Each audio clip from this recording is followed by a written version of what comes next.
Banky special. Yeah. Pure deliciousness. Pure deliciousness, man. My name is Banky, man. Everybody calls me Banky. That's a name that I got from my grandmother when I was young. I'm coming out here after 30 years. Yeah, I ain't got nothing, but I'm gonna have something because I'm rich in personality, you know, and I'm rich in love. My family love me, and that's really all that counts. Shout out to everybody out there on Team Banky Pound, man. I appreciate the love. Bam, bam, bam, bam, boom, boom, boom, boom. Appreciate the support. 33, man. 33 years of prison stories. We rolling. I appreciate all the love. I appreciate all the support. Everybody on TBP, man. Big love, man. I give it right back, man. We out here, man. We trying to educate and elevate, you know, these young minds out here, man. And oh man, I be getting so many calls, man. So many calls from prison, man, from all my comrades, and you know, dudes is looking for encouragement, man, and looking for motivation, you know, inspiration for when they get out, man. And I be trying to give it to them, man, because I needed that when I was in there. I wanted that, and it's something that I be trying to do. And just by getting the calls, man, it give me so many flashbacks and so many, you know, where you remember this stuff because you was just right there. I was just right there. I'm coming up on, you know, 3 years out here, man. God bless, man. 3 years out here, man. TBP, man, y'all made this transition beautiful, you know. So, you know, I just want to encourage them cats and let them know it's possible, man. But, you know, and let all of them know, you know, you got a story to tell, man. You got people to reach, and you got, you know, minds to change, man, when you come out here and let them know your experiences and what you have to really go through when you behind that wall and how you got to live, man. And just for them calling me and just reminding me of things, man, that's just crazy, and there are other things that, you know, most people out here don't even know about. You know, it's like prison, man. Like I say, it's a different world. It's a totally different world within this world. And some of the things that you have to go through, man, this is why I say these things on here, because I want people, these young people out here, these kings and queens, to know what you're submitting your life to when you out here, you know, moving around, you know, in the illegal world, you know, instead of the legal world. You putting yourself at risk for this type of lifestyle. And man, you be surprised at some of these things. It's normal to me, so it's why I probably haven't spoke on it. But some of these things I'm gonna try to enlighten y'all on, so y'all could, you know, get a gist of what's going on in there. And my man was telling me when he called me, man, he was like, man, you know, we just coming off lock. That's why I ain't called you in a while and stuff. And I'm like, yeah, wow, what's up? He said, man, they had us on water restriction again. Yeah, you heard me right. Water restriction. I cannot tell you how many times I went through that in prison. And what that means is a water restriction is the prison, either they cannot pay their water bill, or their water is running low and they can't get enough water, or it's being too much water used in the prison by dudes taking showers, you know, the kitchen washing dishes, you know, getting water. They don't have enough water to even supply this stuff. You understand me? But so they will put us on water restriction. What do water restriction mean? Man, you can't even take a shower, man. Sometimes they cut your toilet off. You can't even flush your toilet. Yeah, this is just like you really living like a third world country, almost. Because this is inhumane. You cannot flush your toilet. You are in the cell with another person, and you have to use the restroom, and they have to use the restroom. Whether they got to do the number one or number two, they're forcing you to stay in there and smell that, man. You cannot even flush your toilet when they on the water restriction. And right before I left, they was even implementing and going around and putting it on people's cells on their toilet. Had to make this man hooking the toilet up, whereas to your toilet would not flush, but like, what was it, every 30 minutes. So if you have to use the bathroom within that 30 minutes, you have to smell whatever is in there for the next 30 minutes before your toilet will flush. You cannot flush your toilet. They put a component in there where your toilet would not flush but once every 30 minutes, man, or something like that. It was just insane. You know what I'm saying? Then dudes was going around trying to get the maintenance man to come to their cell, because most of the time the maintenance man is a inmate, a convict to work. He just got those skills. He got that type of job. Cause they ain't doing no jobs, and all they doing is just standing around supervising and running their mouth. So you have a maintenance man. So what dudes would have to do, because dudes gonna find a way in prison to do whatever it is they need to get done and get. That's just what they gonna do. It's survival of the fittest in there. So dudes will get the maintenance man come to their cell, put in a work order or something, say the toilet ain't working, get the maintenance man to come to their cell. When the maintenance man come to their cell, they got to pay him. Pay him to take that whatever component they put on the toilet to make your toilet not flush but once every 30 minutes, where it could flush how many times it wanted to, the way it always been. But you had to pay him to do it, and he had to sneak behind his supervisor to do it. He had to act like he was actually fixing the toilet and then take the component off so at least your toilet will flush, while everybody who was not able to pay him or not able to have that type of relationship or rapport with him, they get him to his cell to do it, because just like everything else, man, dudes will tell, and once they get to telling that, then the whole gig is up, and now they'll be checking all the stuff where, your toilet. And then when they come start shaking you down, they will flush your toilet to see if it will flush again, and they know that your toilet ain't right. They'll put a work order. You got to put the thing on this toilet.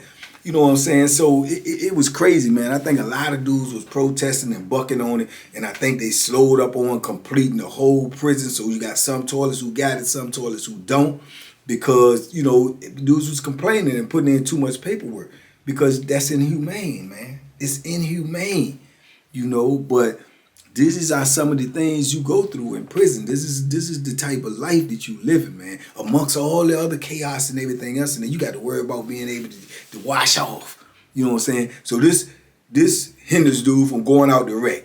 This hinders dudes from exercise, because they said, man, I ain't going to even be able to take a shower. I ain't going to even be able to wash off. You can't be up in the cell, you done went out for rec for an hour or something, and then you got to lay up in the cell all sweaty and smelly around another dude. You can't even impose that on him, because you wouldn't like nobody to impose it on you. But these are the decisions that you'll have to make when they're doing what they doing. You know what I'm saying? Water restriction, 3 days, can't take a shower. Come on, man.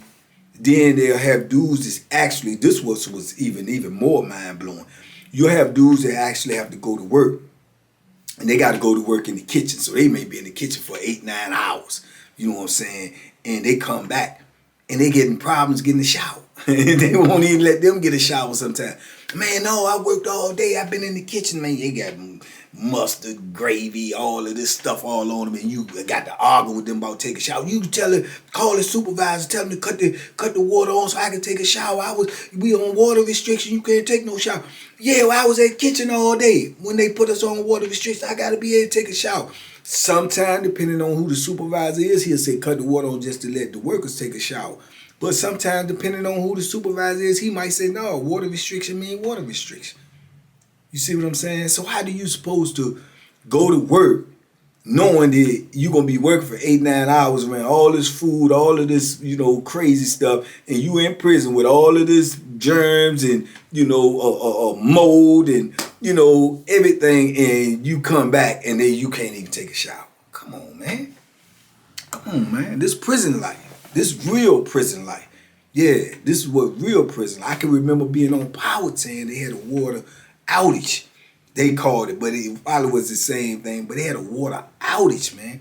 We was on this thing for weeks, man. I think I spoke about it in the Powhatan video for weeks, where they was actually bringing in water in big trash cans and giving each one of us in every cell a little bucket, where we had to go down there, one by one, and dip water out of these trash can buckets, take it up to our cell, pour it in the toilet just to flush the toilet. Just to flush the toilet, man. You know what I'm saying? And they did this for weeks, man. And it just was insane, you know what I'm saying? And let alone you couldn't take a shower. You know what I'm saying? You couldn't even take a shower, man. You couldn't even get hot water or nothing to try to make you a cup of coffee, And this is supposed to be state funded. This is what your tax dollars is paying for. But this is how people is actually living in prison. You know what I'm saying? Because they're forced to. They have to. You see what I'm saying? They have to, man. They have no choice. It ain't nothing you can do. You know, you can rise up a buck, and then if a lot of people start complaining and all that, then they'll start throwing out words like, oh, you inciting a riot. And then they're going to give you a charge and lock you up and pew, get you up off the institution because they don't even want you to be an influence of other people to say, oh, yeah, you're right, this is wrong, this is wrong. Everybody starts saying it's wrong because you speaking loud and you saying it's wrong and you standing up for whatever you believe in.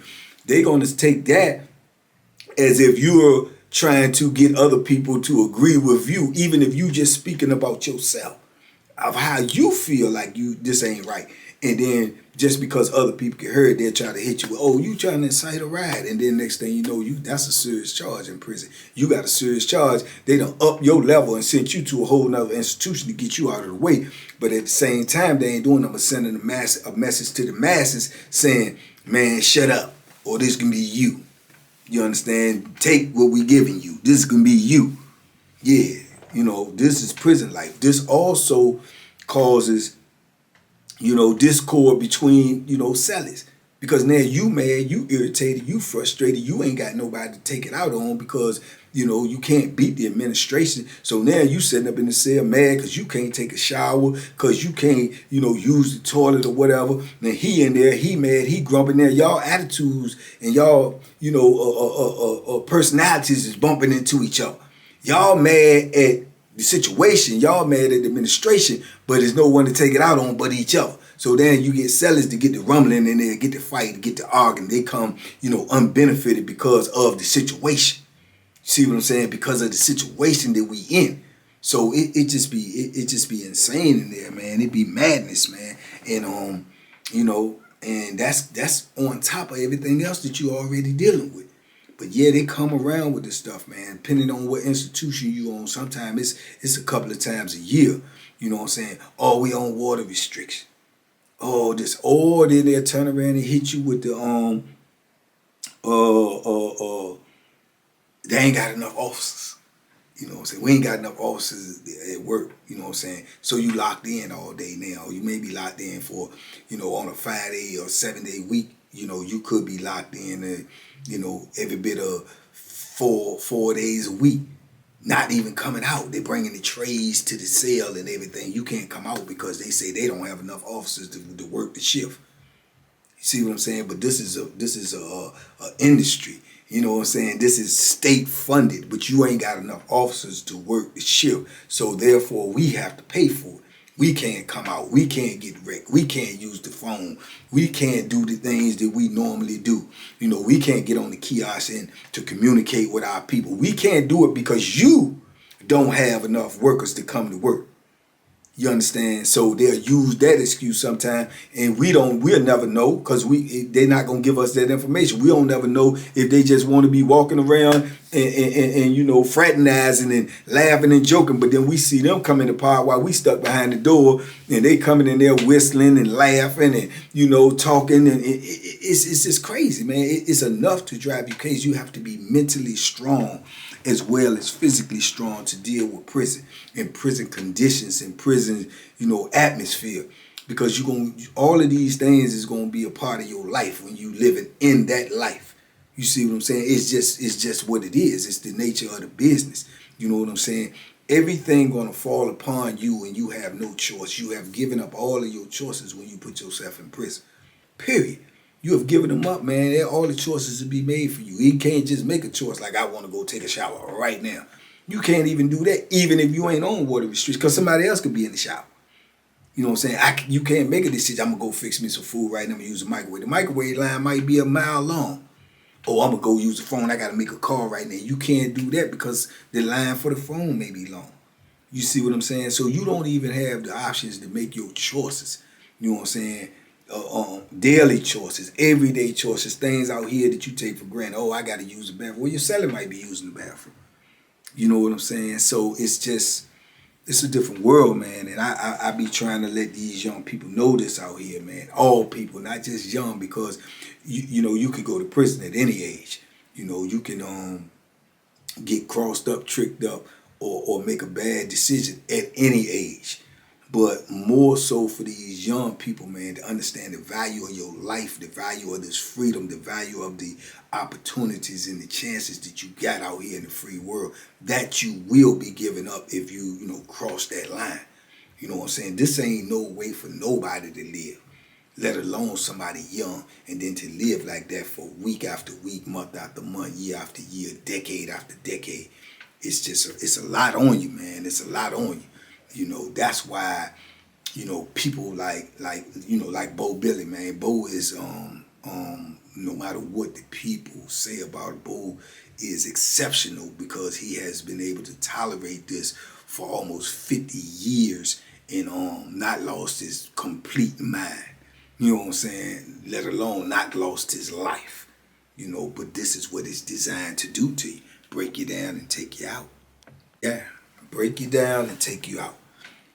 Mentally, physically, spiritually, every way possible, man. This is what this life is designed to do to you. And this is why, I implore all of y'all, man, to duck this life by any means necessary, man. Like I say, anything that got illegal,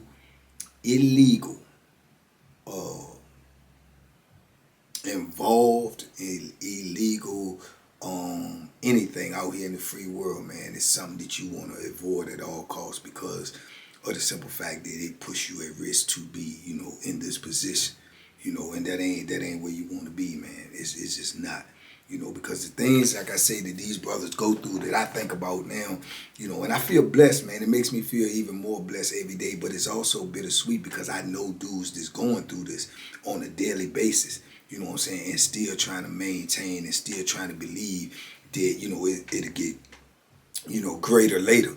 And it will, if you can endure, it will get greater later. And this is what I tell them all, man, that it will get greater later. And I believed it the whole time that I was locked up, you know what I'm saying? But there was times that I was in disbelief. There was times that I was depressed. There was times that I couldn't even see it. But I had to keep on struggling. I had to keep on fighting. I had to keep on scratching. And I had to keep on believing. Because at that one moment that you give up total belief, man, that situation is going to get better for you, then, man, that's when you start to lose everything. That's when you start to lose your mind, your confidence, your belief. And then, you could possibly lose your life because you lose focus. You know what I'm saying? And it's a hard task, man. It is. And I know a lot of people talk a lot about prison and they give you all these different type of scenarios and stuff like that about this, that, and the third. And then I don't even understand what's going on right now when you look at social media and you see these dudes out here now and then they be, posting stuff from prison with the cell phones and they got all this gang of people all in the rooms and they dancing and partying and acting like it's cool, but it ain't nothing cool about it. Not one iota. And from my perspective, from all the ones I've seen like that online, these posts and stuff, these are not, level 4 or 5 prisons. This is probably like, it look like road camps to me and dorms and stuff. That's not prison. Prison ain't road camps and dorms. It's prison, but it's not prison.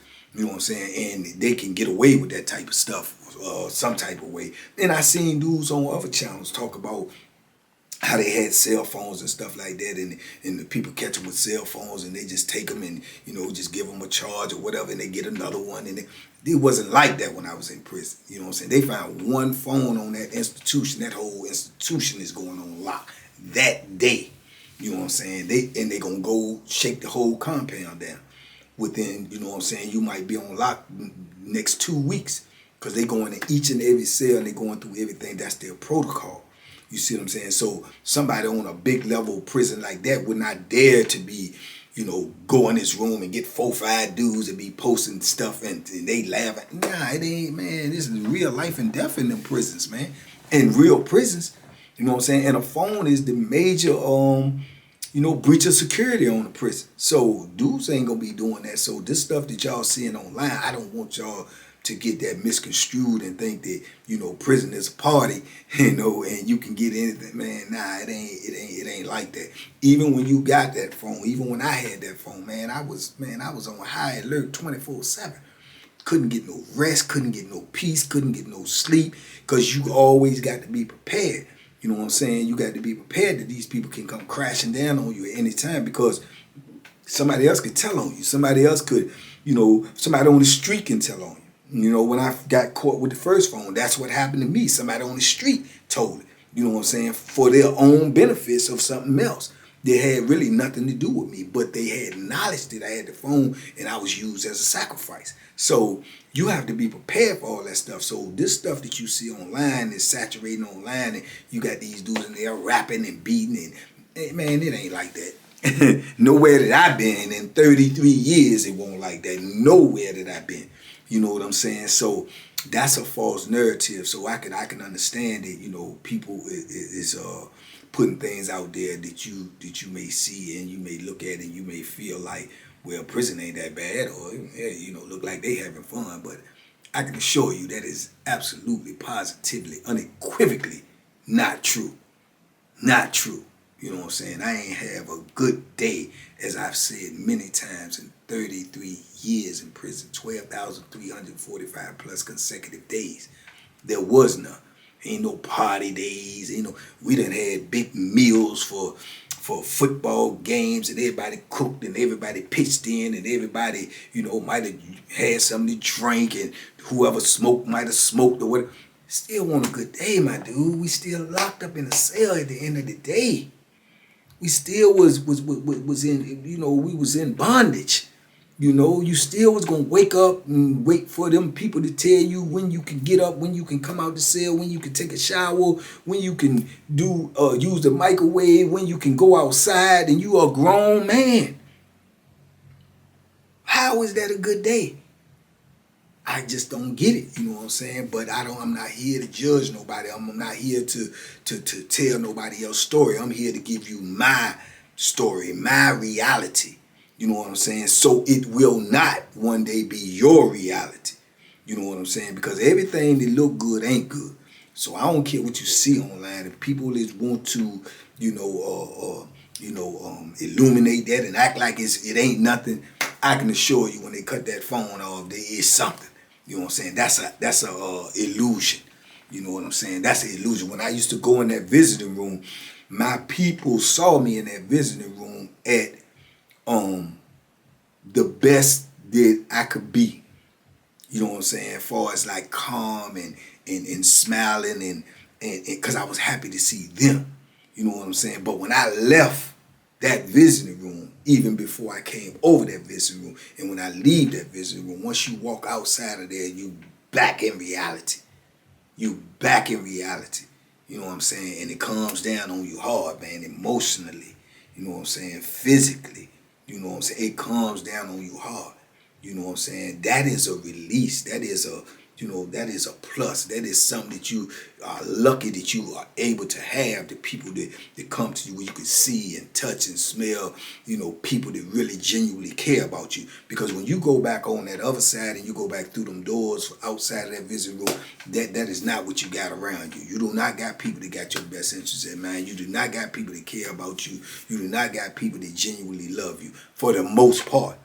You know what I'm saying? That for the most part.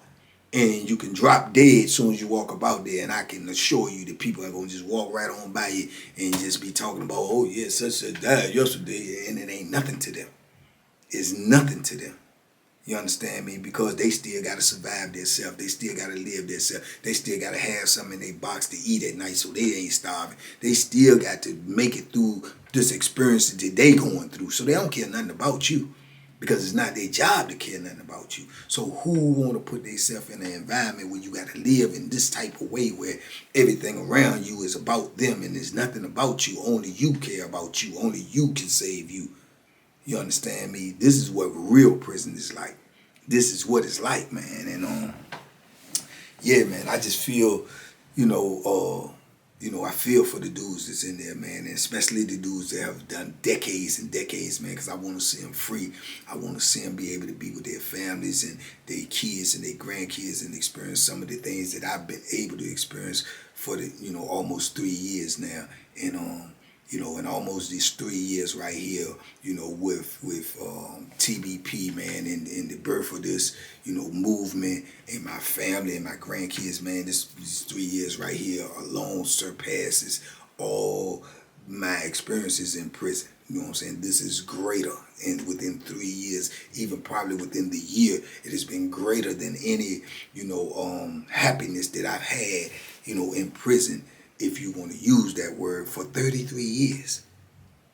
You know what I'm saying? And that is actual and factual, So, this is the difference between these two worlds, man. And it's a world that I don't wish on nobody. It's a world that I don't wish anybody experience. If you experience it, you need to experience it, vicariously through, these type of, videos where people is giving you, that experience, verbally. It's something that you would never have to experience, personally and physically, man, because it's a horrible life.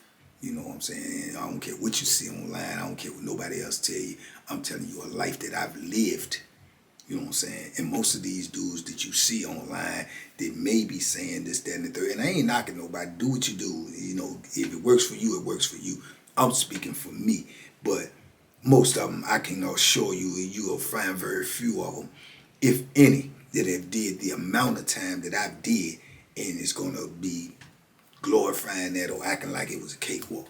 Because if they are, and they are doing that, I haven't seen them yet, and if they are, I just don't know where they was.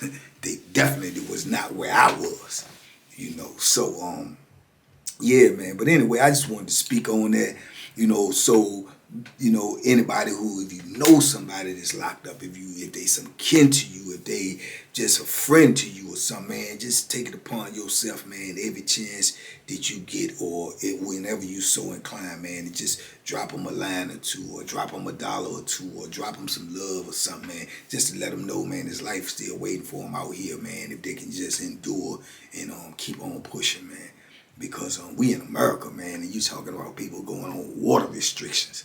You're talking about people not being able to shower. You're talking about people not being able to drink water. You're talking about, people not being able to come outside of their cell to do the things that they are supposed to be able to do just because you ain't got enough people to go to work. You know what I'm saying? This is reality. You know what I'm saying? So salute to all the comrades, man, still trying to make it home, man, and big love to all of y'all, man. And yeah, it do get greater later, man. You just have to endure. So yeah, show some love to somebody that you know that's in that position, man, and it goes a long way, So anyway, man, I know this ain't y'all normal type of video, but I had to get that off my chest, man. So shout out to all the dudes, man, this locked up, man, and shout out to their families, man. Shout out to their victims, and let's just try to be better, man. Let's just try to be better, man. We know better. We should be able to do better. But I see y'all in about 24 hours, man. Y'all be safe, be smart, make good decisions, man. Brand new videos coming to y'all, man. I'm working daily for y'all. We trying to get this stuff out there, man. This stuff right here is actual and factual. And we out here. TBP, salute, man. Y'all be safe, be smart, make good decisions, man. And duck them hooks. Boom, boom, boom, boom, boom, boom, boom. We out here, baby.